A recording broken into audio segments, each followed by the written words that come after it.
বিভাজন আছে, একটা অন্তর্বর্তীকালীন সরকার, অন্তর্বর্তীকালীন একটা সরকার থাকা মানে তো একটা সংকটকালীন সরকার, সে জায়গা আছে।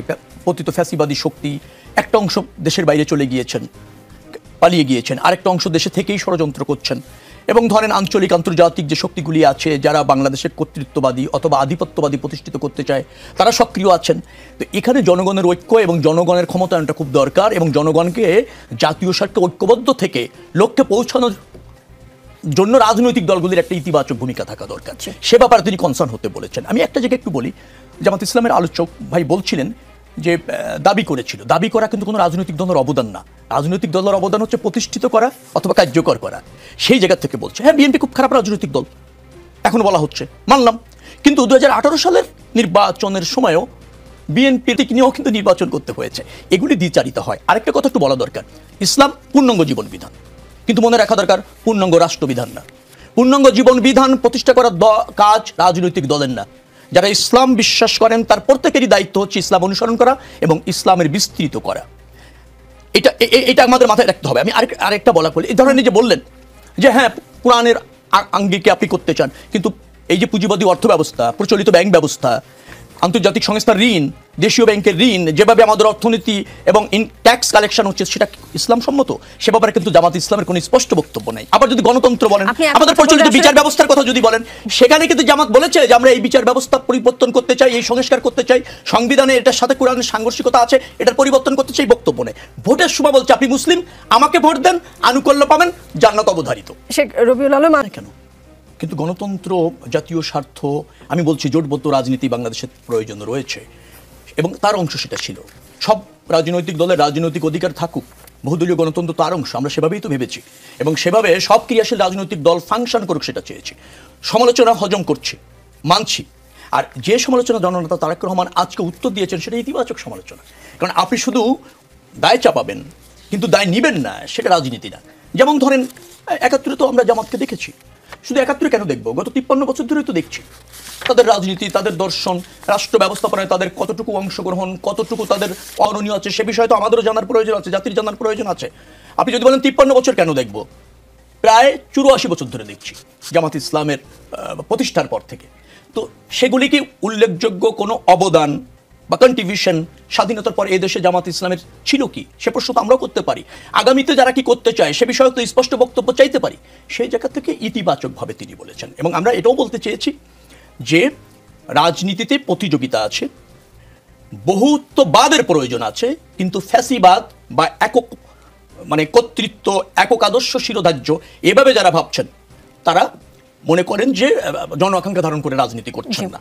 যেমন আপনি যদি বলেন ১৭ বছর আওয়ামী লীগ ফ্যাসিবাদী কায়েম সংগ্রাম করে গণতন্ত্রের জন্য, মানুষের ক্ষমতায়নের জন্য, ভোটাধিকারের জন্য করলো, নিধন হলো, গুমের শিকার হলো, জিয়া পরিবার সবচেয়ে বেশি নিগৃহীত হলো, জেলে গেল, দেশান্তরিত হলো, সেই শক্তিকে যখন আপনি এক করেন তখন এই ধরনের জবাব দেওয়ার প্রয়োজন আছে। জনগণ এভাবে জবাব চায়, তার অংশ হিসেবে জনতা। আপনি বলছেন যে তিনি সমালোচনা শুনতে শুনতে শুনতে শুনতে এখন এক পর্যায়ে এসে তিনিও আসলে জবাব দিলেন আজকে। অ্যাডভোকেট সমালোচনা একটা বাক্য বলি, সমালোচনা শুনছি, শুনতে চাই, আরো সমালোচনা করেন, সেটা রাজনৈতিক দল হিসেবে আমাদের এটাকে অ্যাডজাস্ট করতে হবে, অ্যাবজর্ব করতে হবে। কিন্তু অন্য কেউ সমালোচনার ঊর্ধ্বে না, তাদেরও দায়বদ্ধতা রয়েছে, তাদেরও রাজনীতি স্পষ্ট করার প্রয়োজন আছে, সেই মেসেজ পাঠিয়ে সেই বার্তা দিয়েছেন। অ্যাডভোকেট বাড়িতে কৃষিবিদ ইনস্টিটিউটে দেশ গড়ার পরিকল্পনা শীর্ষক মত বিনিময় সভায় প্রধান অতিথি হিসেবে তিনি লন্ডন থেকে ভার্চুয়ালি যুক্ত ছিলেন এবং ১৪ দিন পর তিনি এই ধরনের কোনো কর্মসূচিতে বক্তব্য রাখলেন। আমার মনে হচ্ছে, বা সবাই আসলে বুঝতেই পারছে, যে আপনাদের জান্নাতের টিকিট বিক্রির প্রসঙ্গেই তারেক রহমান সাহেব সম্ভবত কথাগুলো বলেছেন। আপনাদের টিকিট বিক্রি প্রজেক্ট কি চালু আছে না বন্ধ এখন? জি, ধন্যবাদ আপনাকে এবং সহ আলোচকবৃন্দ এবং যারা শুনছেন যমুনা টেলিভিশনের আজকের এই টক শোতে সবাইকে আমি স্বাগত জানাচ্ছি, ধন্যবাদ জানাচ্ছি আপনাকে। আসলে টিকিট কিনছেন কিনা আপনারা কেউ? আমরা তো বিক্রি করলে কাস্টমার হিসেবে আপনাদের তো কারো কেনার কথা, পেয়েছেন কিনা বা আপনার কাছে বিক্রি হয়েছে কিনা? যদি হয়তো তাহলে হয়তো বলতে পারতেন। আমি তো দেখতেছি এখন বিএনপির অনেকে টিকিট বিক্রি করতেছে, দানের শীষে ভোট দিলে জান্নাত পাওয়া যাবে, এবং যদি দানের শীষে ভোট না দেয় তাহলে আল্লাহর লানত নেমে আসবে, এরকম ভিডিও তো ভাইরাল হচ্ছে। তো ওগুলো নিয়ে কিছু বললে তারেক রহমান আমাদের ভালো লাগতো। আর যেহেতু এখন বেগম জিয়া, খালেদা জিয়া ৩ বারের প্রধানমন্ত্রী, দেশের দেশপ্রেমী, কর্মসূচি এবং পলিসিগত দিক থেকে আমরা সেই ৭১, সেই পুরাতন ইতিহাস আলোচনা করতে করতে আর হচ্ছে যে ওই যে একটু আগে ভাই বললেন না ফেস্টিভালের আলোচনা আমাদের মধ্যে আসে না, আমরা একে অপরের উপর কীভাবে কে কার হচ্ছে ভালো, কে কারছে খারাপ করছে, এগুলো নিয়ে আলোচনা হচ্ছে, সেটা আমরা দিয়ে যেতে চাচ্ছি না আর কি। তারপরে যদি বলতে হয় তাহলে আমরা বলবো যে আসলে এই জান্নাতের অনেকে আমাদেরকে বিভিন্নভাবে চিত্রিত করার চেষ্টা করেন। দুইটা বিষয় অনেকে আমরা গোলায় ফেলি, যে হচ্ছে একটা ধর্মীয় রাজনীতি আর একটা হচ্ছে ধর্মভিত্তিক রাজনীতি। ধর্ম নিয়ে ব্যবসা করা আর ধর্মভিত্তিক রাজনীতি করা দুইটা কিন্তু ভিন্ন জিনিস। সেটাকে আমরা বুঝতে না পেরে আমরা অনেক সময় মানে হচ্ছে আমি রাজনীতিকে একরকমভাবে দেখতে চাচ্ছি, কিন্তু আদর্শিক দিক থেকে গঠনগত দিক থেকে বিশ্বাসের দিক থেকে দুইটা রাজনীতি দুই ধরনের। ওনারা যারা সেকুলার রাজনীতি করেন বা জাতীয়তাবাদী রাজনীতি করেন ওনাদের বিশ্বাস এক ধরনের, আমরা যারা ধর্মীয় রাজনীতি করি আমাদের বিশ্বাসটা আরেক ধরনের। আমরা মনে করি আমি ওই দিন ব্যবস্থা, এখানে আমি শুধু মসজিদে গিয়ে নামাজ পড়বো, সময়টা রোজা রাখবো আর হজ করবো, জাকাত করবো, এটা not Islam. It is not complete Islam. Complete Islam মানে হচ্ছে যে আপনার এখানে অর্থনীতি আছে, এখানে রাজনীতি আছে, এখানে সংস্কৃতি আছে, এখানের একজন মানুষের দোলনা থেকে কবর পর্যন্ত, জন্মের পর থেকে মৃত্যু পর্যন্ত পুরো জীবনটা নিয়ে হচ্ছে ইসলাম। আমি শুধুমাত্র সেকুলারিজমে আমি বিশ্বাস করি না, আমি তো ধর্ম এটা কমপ্লিট কোড অফ লাইফ হিসেবে বিশ্বাস করি, দিন হিসেবে বিশ্বাস করি। দিন মানে হচ্ছে এটা পরিপূর্ণ জীবন ব্যবস্থা। আমার এখানে কোনো কিছু আমি আমার মতো করে করলে হবে না, আমাকে অন্য ধর্মের থেকে ইসলাম ধর্মের স্বাতন্ত্র বা পার্থক্যটা এই জায়গায় যে ইসলাম আল্লাহর কোরআনের একটা আয়াত হচ্ছে আফাতু মিনুনা বিবাদিল কিতাব ওয়া তাকফুরুনা বিবাদ ফামা জাযাউ মান ইয়াফআলু যালিকা মিনকুম ইল্লা খিজয়ুন ফিল হায়াতিদ দুনিয়া ওয়া ইয়াউমাল কিয়ামাতি ইউরাদ্দুনা আলা শাদ্দিল আযাব। তুমি যদি কোরআনের কিছু অংশ মানো আর কিছু অংশ ছেড়ে দাও তাহলে তোমার জন্য দুনিয়াতে লাঞ্ছনা, বঞ্চনা এবং পরকালে কঠিন আযাব। এখন আমি ইবাদত করলাম আকিমুস সালাত বলার কারণে, ওয়াতুজ যাকাত বলার কারণে জাকাতও দিলাম, কুতিবা আলাইকুমুস সিয়াম বলার কারণে রোজাও রাখলাম, কিন্তু আমি যখন আকিমুদ্দিন দিন কায়েম করে এই কথা বললাম, আমি বললাম যে না ইসলাম নিয়ে রাজনীতি করা যাবে না। এই প্রপোজালগুলোতে প্রশ্ন করবেন সেগুলো কি? আমি গুড গভর্নেন্স করব, কিভাবে করব? আমি সৎলোকের শাসন দেবো। সেই সৎলোক মানে কি শুধুমাত্র ইসলামী ধর্মজীব যারা বিশ্বাসী ততটুকুর পন্থেই থাকবে? আমরা কি তাহলে ওই রকম রাষ্ট্রের দিকে যেতে চাই? যদি হয় সেটা হতে পারে, সেটা তার পলিটিক্যাল পজিশন, যেটা উনি বললেন। কারণ জামাত তো সেই পজিশনটাও ক্লিয়ার করছে না। যদি সেটা ক্লিয়ার করে তাহলে আমরা সেই জায়গাটা নিয়ে কথা বলি। তাহলে বলুক তারা যে তারা এরকমই রাষ্ট্র চায়, যে রাষ্ট্রের চেহারা হবে এইরকম, সেটাও তো তারা বলছেন না। তাহলে তারেক রহমানের আসলে এই ক্ষেত্রে এই ইলেকট্রাল স্ট্র্যাটেজিকে অ্যাটাক করা ছাড়া তো আমি আর কোনো উপায় দেখি না। এবং এই অ্যাটাকটা আমার ধারণা যে আজকে যে জোট দেখলাম, অন্য দলগুলো দেখলাম, তারাও করবেন, কারণ সেই দিকেই হচ্ছে গিয়ে যেতে হবে। জি, রাজনীতিতে বিরতি বলে কিছু নেই, একটু পরে ফিরছি। দর্শক দেখছেন রাজনীতি, আমাদের সঙ্গে যুক্ত হয়েছেন আমার বাংলাদেশ পার্টির chairman Mujibur Rahman Manju. Mujibur Rahman Manju, AB party, NCP এবং রাষ্ট্র সংস্কার আন্দোলন, এই তিনটি রাজনৈতিক দলের সমন্বয়ে আপনারা আজকে গণতান্ত্রিক সংস্কার জোট নামে একটি রাজনৈতিক জোটের ঘোষণা দিয়েছেন। এই জোটে কিন্তু গণ অধিকার পরিষদ, তারপরে জেএসডি, আপ বাংলাদেশ সহ কার কাছে চাইবে সেটা তো একটা ব্যাপার। আবার এভাবে ঢালা অভিযোগ দায়িত্বশীল রাজনৈতিক দলের কোনো নেতারই করা উচিত না। আবার অভিযোগ হয়েছে বিধায় ছাত্রদল আপনি যেটা বলছেন তারা যেভাবে তেড়ে এসেছে অথবা অ্যাগ্রেসিভ হয়েছে সেটাও কাম্য না। এখানে সংযমের প্রয়োজন রয়েছে, আবার অভিযোগের ক্ষেত্রেও বস্তুনিষ্ঠতার প্রয়োজন রয়েছে।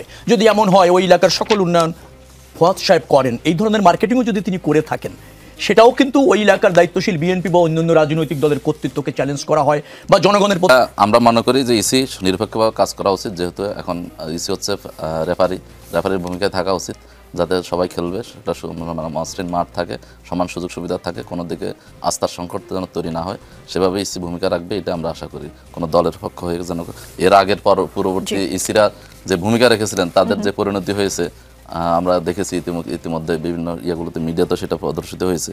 তো সেরকম যেন ভূমিকা আমাদের বর্তমান ইসিকেও যেন এরকম হইতে না হয় সেভাবে ওনারা সতর্ক থাকবেন এবং ভূমিকা রাখবেন যেন আস্থা। আর আমি এর আগে কয়েকটা বিষয়ে একটু কথা বলতে চাই। আমার স্যার ইউনিভার্সিটির টিচার এবং আমাদের শ্রদ্ধেয় জন, আমি ডিপার্টমেন্টের ডেভেলপমেন্ট স্টাডিজ পড়েছি নর্থ সাউথ ইউনিভার্সিটিতে, যদি স্যার ঢাকা ইউনিভার্সিটির। আমার স্যার বলছেন যে আসলে এনসিপিকে প্রশ্ন করা যায়, জাতীয়তাবাদী দলকে প্রশ্ন করা যায়, জামাতকে প্রশ্ন করা যায় না। এটা আমার কাছে একটু আমি যেটাকে আপত্তি জানাচ্ছি। কারণ হচ্ছে জামাত ইসলামী 41 দফা ঘোষণা দিয়েছেন এবং হোটেল রেডিসনে আমাদের পক্ষ থেকে, জামাত ইসলামের পক্ষ থেকে সেখানে এই সংবাদ সম্মেলন করে আমিরা জামাতের উপস্থিতি ঘোষণা দেওয়া হয়েছে। এবং হচ্ছে যে আপনারা জানেন যে জামাত ইসলামী আসলে, আপনারা জানেন জামাত ইসলামীতে যেমন আলেম ওলামা আছে, জামাত ইসলামীতে আমেরিকান ইউনিভার্সিটির টিচার প্রফেসর, ঢাকা ইউনিভার্সিটির প্রফেসর, নর্থ সাউথ ইউনিভার্সিটির প্রফেসর, ওনারাও জামাত ইসলামী করেন। জামাত ইসলামী হাফেজে কোরআন যেমন আছেন তেমন হচ্ছে যে এক্সপার্ট অপিনিয়ন দেওয়ার মতো লোকও আছেন। অতএব জামাত ইসলামী অ্যাকাউন্টেবিলিটি বা কোনো কোশ্চেনের উদ্দে এটা যদি আমাদেরকে প্রশ্নবিদ্ধ করা হয় বা এটা ঠিক হবে না। আর জামাত ইসলামী স্যার প্রশ্ন করেছেন যে 2004 সালের ভূমিকার কথা। হ্যাঁ, এটা তার আমি ওখানে ছিলাম না, যেহেতু এখানে 17 জন আমাদের জামাত ইসলামের বিচার ছিলেন, সংসদ সদস্য ছিলেন 17 জন, তার 201 জন হইলে কিন্তু কি হয়ে যায়, স্যার বললেন যে 26 জনের মতামত, তো 26 জন 17 জন বাদ দিলেও কিন্তু 201 জন মতামতও কিন্তু বিল পাস হয়ে যায়। অতএব জামাত ইসলামী না দিলে যে বিলটা আটকে যায়, বিষয়টা এরকম না। আবার দেখা গেল জামাত ইসলামী বলতে পারতো আমরা ওই অন্যায়ের প্রতিবাদ করেছি, জামাত ইসলামী বলছে, মানে হয়তো সংসদে বলে না, ইন্টারনালি মিটিং এ বলছে কিনা বা কি বলছে সেটা তো আমি অবশ্যই সেটা ভূমিকার প্রশ্ন রাখার সুযোগ আছে।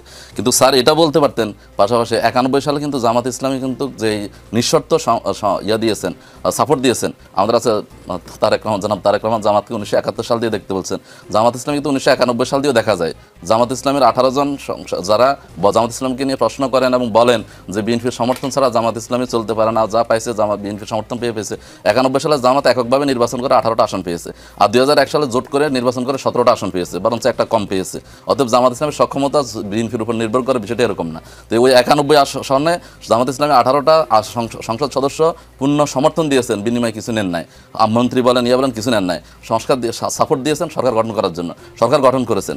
এবং ওখানে জামাত ইসলামী যে তত্ত্বাবধায়ক সরকারের প্রস্তাবনা দিয়েছে, আইডিয়া দিয়েছে, জামাত ইসলামের কন্ট্রিবিউশন নিয়ে প্রশ্ন করছেন। জামাত ইসলামী বাংলাদেশের রাজনীতিতে তত্ত্বাবধায়ক সরকারের রুল, এটা জামাত ইসলামের প্রস্তাবিত এবং অধ্যাপক গোলাম আজম এটার প্রস্তাবক, এবং সেটা প্রথমে সবাই প্রত্যাখ্যান করে, সবাই মেনে নিয়েছেন পরবর্তীতে।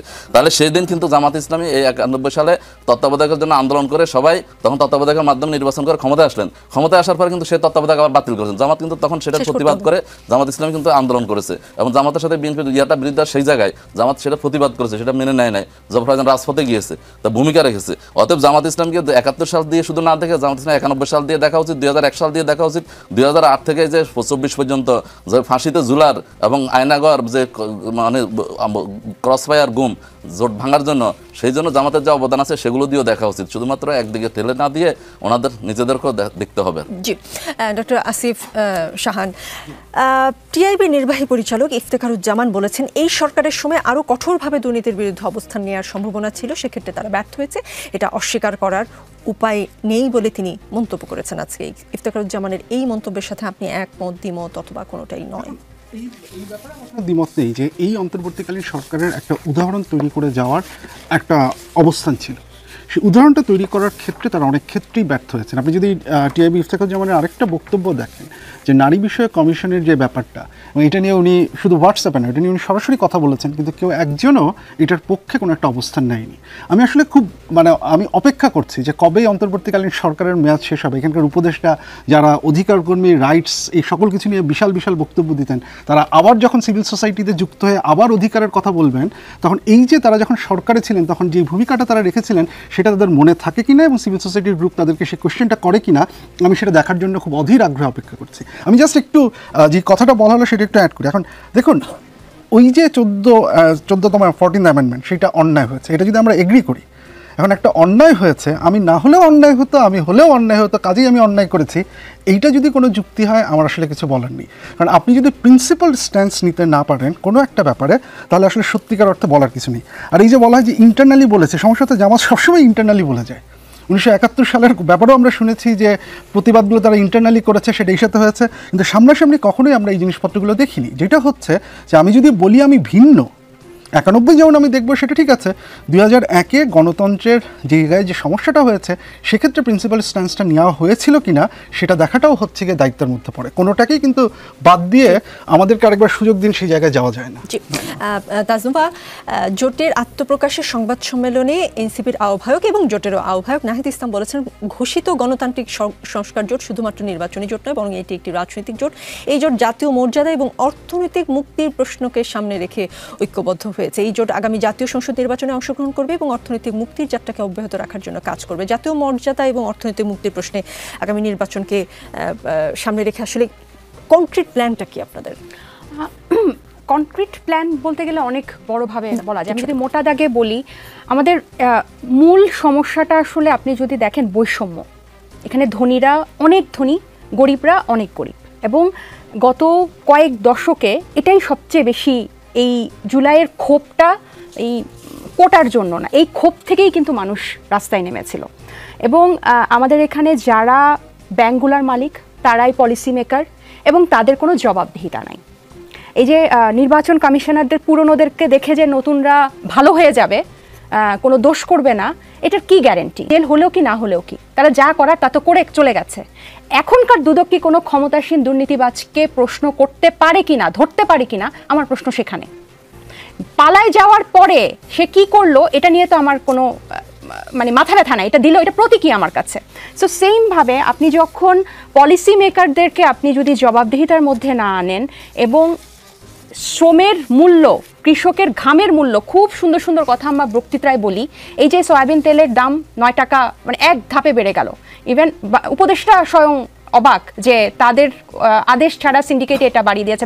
ব্যবসায়ীরা বলছে যে উপদেষ্টা সরকার এখানে ইন্টারফেয়ার করতে পারে না। তাহলে এই যে এখানে মূল আমাদের দেখেন এত বাইনারি রাজনীতির মধ্যে মূল ক্ষতিগ্রস্ত কারা হয়? মানুষ, যাদেরকে আমরা সবচেয়ে কম গুরুত্ব দেই। আজকে কিন্তু সংবাদ সম্মেলনে নাহিদ ইসলাম এই কথাটাও বলেছে, অনেক অগুরুত্বপূর্ণ ইস্যুকে আমরা গুরুত্বপূর্ণ করছি, আর যে ইস্যুগুলো সবচেয়ে গুরুত্বপূর্ণ সেগুলো আলোচনার বাইরে রয়ে যাচ্ছে। পুলিশ সংস্কার কমিশন, যেই পুলিশ গণহারে মানুষকে উপর গুলি চালিয়েছে, সেই পুলিশ কমিশন অধ্যাদেশ জারি হয়েছে একটা জাস্ট নামকাও আসতে, এবং এটা কোনো টিভি চ্যানেলে কোনো পত্রিকায় আলোচনা নাই। আমরা এটা নিয়ে ডিবেট করছি না যে কিভাবে উপদেষ্টা পরিষদ এরকম নাক দাঁতহীন একটা সেই একই পুলিশকে আবার একই ওই সরকারি দলের অধীনে রেখে দেয়। আমার তো এটা, এই পুলিশ যে আবার দলীয়করণ হয়ে আবার মানুষের গায়ে গুলি চালাবে না, কি গ্যারেন্টি তার? তাহলে এই আলোচনাটা কিন্তু আমাদের মধ্যে নাই। আমরা এখনো আছি আমি মুক্তিযুদ্ধের পক্ষে, আমি মুক্তিযুদ্ধের বিরুদ্ধে, আমি ইসলামের পক্ষে, আমি ইসলামের বিরুদ্ধে, আমি নারীর পক্ষে, আমি নারীর বিরুদ্ধে। এখনো সেই যুদ্ধে আমরা অবসেসড। সো আমাদের কথা হচ্ছে যে এই জোটের কথা হচ্ছে আমরা এই নজরটা ওদিকে ফেরাতে চাই। আমরা চাই যে নারীর 8টা ইট বানালে যে টাকা পাবে, পুরুষ 8টা ওদিকে ফেরাতে চাই। আমরা চাই যে নারীর 8টা ইট বানালে যে টাকা পাবে, পুরুষ 8টা ইট বানালে ওই একই টাকা যাতে পায়। আমরা কারো কর্মঘণ্টা 5 ঘন্টা করতে চাই না। আমরা চাই সে যাতে ম্যাটারনিটি লিভ পায়, প্যাটার্নিটি লিভ পায়, তার শ্রমের সময় একটা নারী শিল্পী যে টাকা পাবে, একটা পুরুষ শিল্পী সে টাকা পাবে। আমরা এই দূরত্বটা কমাতে চাই। জি, তফসিল তো হয়ে যাবে। একটা ছোট্ট গুঞ্জন ছিল যে আপনারা বলছিলেন সব রাজনৈতিক দল রাজনৈতিকভাবে প্রস্তুত হওয়ার পর যেন আসলে জাতীয় সংসদ নির্বাচনে তফসিল ঘোষণা হয়। এখন তো আপনারা জোট করলেন, জোটের আসলে মতামত কি? তফসিল যদি 15 ডিসেম্বরের মধ্যে হয়ে যায়, সেখানে আপনাদের কোনো সমস্যা আছে? না, এরকম কোনো আলোচনা বা ইয়ে নাই। আজকে তো মনে হয় বললো 8 থেকে 15 তারিখের মধ্যে তফসিল, মানে আমরা ধরে নেই যে প্রথমার্ধেই কিন্তু মানে 15 তারিখের মধ্যেই তফসিল ঘোষণা হবে। আমাদের কনসার্নের জায়গা যেটা, যে সবসময় এই গত 15 মাসে একটা ষড়যন্ত্র, একটা এই যে আপনি যেটা বলছিলেন নির্বাচন হবে কি না, একটা থার্ড শক্তির একটা মেকানিজমের সবসময় চিন্তা থাকে।